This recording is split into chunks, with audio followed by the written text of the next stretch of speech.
One of the best things that you can do for your business today is start an email list.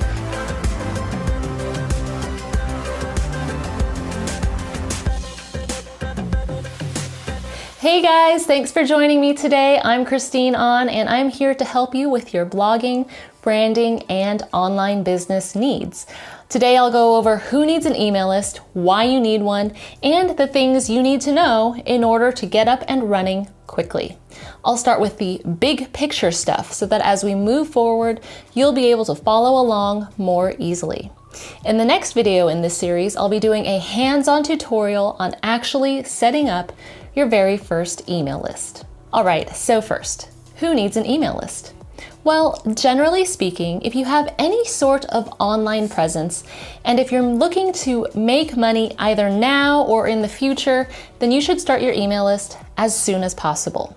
People who commonly start email lists are people like bloggers, podcasters, app creators, but even if you're an Instagrammer looking to eventually become an influencer, or let's say you're a YouTuber hoping to eventually make YouTube your full-time job, you would benefit from an email list too. So now let's talk about why you need an email list, and I've got 3 reasons for you. Reason number 1, email is a direct line of contact to your audience. Today, you might be trying to start your business on YouTube or Instagram, but then later you might decide to start a podcast, a membership site, or an e-commerce site. Not only is email the easiest way to let your audience know what's going on with you, you can also help them access the content that you're offering them. And when you launch a new part of your business, emailing your list is an incredibly powerful way to help your new venture be successful. And why is that? Well, that brings me to reason number 2, which is email has higher click-through rates and higher conversion rates than social media. Now, there's quite a few articles on this. I'll link to those down below. What this means for you, though, is that if you have a message that you're trying to tell your audience, you're going to get much better results by emailing versus posting it on Facebook. Reason number 3, you own your email list. The reality is that on every major social media platform, people have reported that their accounts have been shut down at no fault of their own, and they're having a really hard time getting their accounts restored. So if your business model depends on one platform, then you are at the mercy of that particular platform. But if you also have an email list, it's super simple just to email your list and say, hey, here's what's going on. I'm going to be starting a new channel or a new account, and here's where you can find me. So all of those months and years of hard work that you put in to building your following on your blog, on YouTube, etc., won't have been for nothing. Now, I should mention that even though you own your list, with any email list provider, your account can be suspended for a number of reasons. For example, if you stop paying for the service or if you get too many spam complaints. However, unlike social media platforms, email marketing providers are generally much easier to contact and have your account restored. Plus, and this is something that I recommend doing every month or so, you can download a list of your email list subscribers. So if your email marketing provider does shut down your account and you can't get it restored, you can simply bring your list over to another provider and resume business as usual. So before we go any further, I should let you know about 3 things that will help your list grow quickly, because knowing these might affect how you decide to set things up. So tip number 1, offering your audience some kind of freebie will increase your conversion rates. So this can be a quick guide, a checklist, an ebook, a resource guide, really anything that helps your audience take the next natural step in whatever your niche is. For example, if you're a YouTuber doing makeup tutorials, you might want to offer a resource guide of the top 30 beauty products that you use and recommend. Now, this is actually the first thing that you'll need to create. So even if you haven't wrapped your mind around anything else related to list building, start working on your opt-in now.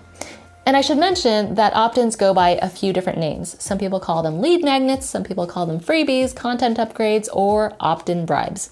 They all mean the same thing. Tip number 2, a 2-step opt-in will likely convert better than a single-step opt-in. So in plain English, here's what that means. If you invite users to click on a link to get your opt-in, and then your audience has to enter their info on a second page, this has been shown to perform better than if you simply display the opt-in form right off the bat. And that's because the general perception is that by having the user take that one extra step, you're offering something to your audience versus just harvesting email addresses. It's perceived as less aggressive. Now, you can certainly do one-step opt-ins, and you can certainly offer your audience nothing in return for joining your email list. Just know that your conversion rates will be lower. Tip number 3, split test whenever possible. Now, this is more of a mid to advanced level tip, but I wanted to mention it now because some of you won't see great conversion rates and you're going to wonder why. And I don't want you to give up on building your email list. What expert list builders do is create multiple opt-in pages and see which one works better. So version A of your landing page might feature a photo of your ebook, and version B might feature a photo of you. You'll want to see which one converts better. If you want to look into split testing, which is also called A/B testing, you might want to check out a specialized landing page tool such as Thrive Themes or Leadpages. So now let's talk about what you'll need to start building your email list. You'll definitely need an email marketing service, and you might need a landing page service. An email marketing service is a service specifically for sending out bulk emails. A popular one is Mailchimp, and a lot of people like it because it's free for up to 2,000 subscribers. Personally, I use ActiveCampaign. I've also tried AWeber, Drip, and ConvertKit. I wouldn't say that any one service is better than the other. The important thing is to get the right fit for your needs. For beginners, Mailchimp is a really great place to start. For landing pages, now these are the pages that your audience will see when you present them with an offer. A lot of email marketing services provide landing page templates for you, but the reality is that a lot of them don't look very appealing. So what a lot of people do is use an email marketing service that integrates with a landing page tool. The landing page tool that I use is Thrive Themes, although I've also tried Leadpages and ClickFunnels. Now, before you buy a landing page tool, you'll have to check and make sure that it integrates with your email service. Most landing page services will have a page on their website that says which email services they integrate with. And by the way, links to all of the services I just mentioned are down in the description box.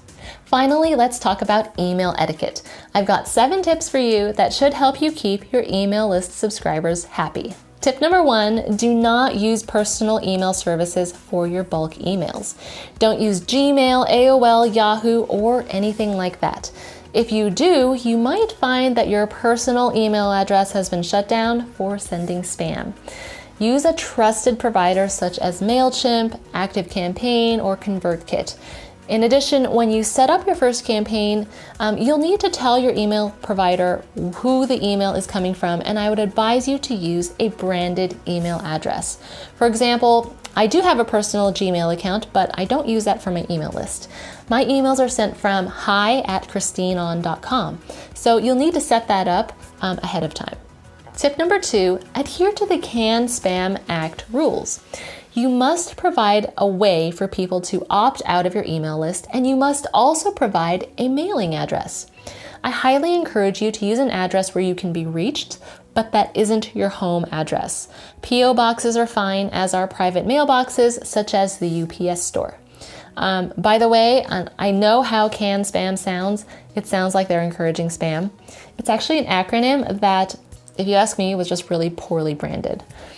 I'll link to the FTC's CAN-SPAM guidelines in the description box. Tip number 3, keep your list opt-in only. Do not add friends and family to your list without asking them first.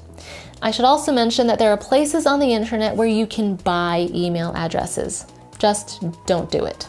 Tip number 4, don't email too much or too little. For regular updates for online entrepreneurs, once a week is plenty. Do not email more frequently than that. And I would say that once a month is the least you should be emailing your audience, because you don't want your audience to forget about you. Any longer than that, and some people won't remember having signed up for your email list, and then that can increase your spam reports. Tip number 5, for special launches, 1 email per day is acceptable. So if you've got a big launch coming up, it's generally acceptable to email a little more frequently, especially if you have a cart that has specific open and close dates, because you'll need to remind your audience that your cart is closing and they should hurry up and make a purchase. But do not email more than once per day. Tip number 6, keep the content of your emails relevant to your niche. Sure, you can bring in anecdotes about your personal life, but make sure that they somehow relate back to something having to do with your niche. The only exception to this is if your entire business model is centered on your personal life. Tip number 7, GDPR. The General Data Protection Regulation went into effect in 2018 for all of Europe. What this means is that anyone who's collecting information from customers in Europe must adhere to strict regulations regarding privacy, protecting data, consent, and more. I'll link to the GDPR guidelines down in the description box. But the main thing is that if you are collecting information from European citizens, know that you can't simply offer an opt-in and then start sending regular weekly emails. You need to get their explicit permission to join your regular email list. All right, guys, so if you're ready to start building your email list, I have a special freebie for you. It's an opt-in cheat sheet that outlines step-by-step how to create an opt-in. I'll link to it down in the description box. I hope this video was helpful for you. Be sure to subscribe and ring the bell to stay up to date on my latest videos so that you can get even more tips and tricks for building your blog, brand, or business. Thanks for watching, guys. Bye.